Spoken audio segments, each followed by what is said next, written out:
You're listening to WZYE 95.9 FM.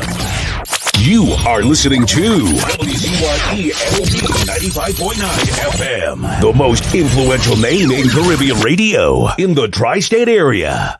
Broadcasting from East Orange, New Jersey, the most influential name in Caribbean radio, WZYE 95.9 FM.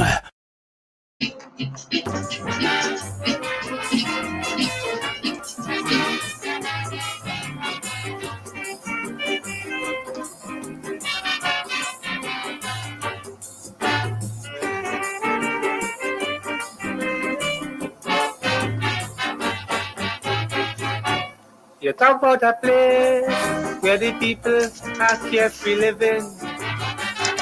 It is such a place of fun loving, spraying and petting. This the land where people don't care if Ash Wednesday fall on Good Friday. Man, they love the struggle in this happy-go-lucky way. It's Blockorama, Petorama, and just now is Masorama. So the foreigner come for carnival, and he telling himself after he had a ball. Trinidad is nice, Trinidad is a paradise. It's a foreigner in La Trinity, the people have a carnival mentality. Trinidad is nice, Trinidad is a paradise. They are not serious, very few conscious. So I cannot agree with my own chorus. Trinidad is nice, Trinidad is a paradise. But I hear some people talking about revolution day, changes on the way.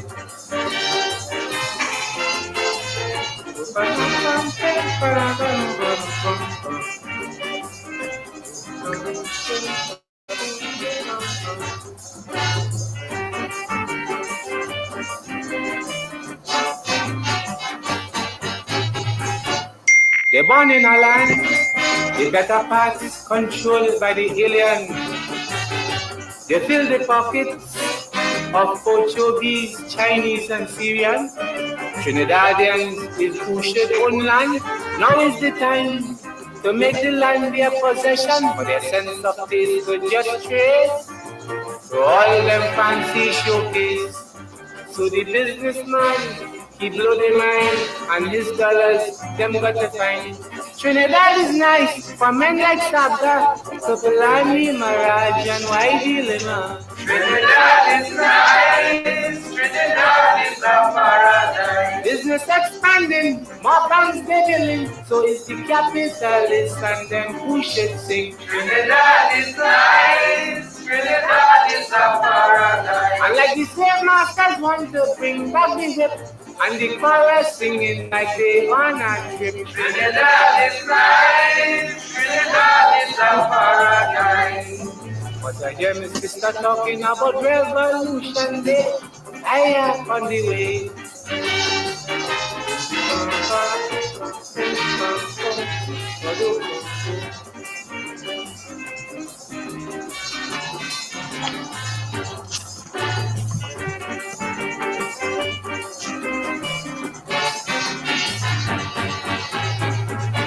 They don't know their worth, like they haven't a sense of value.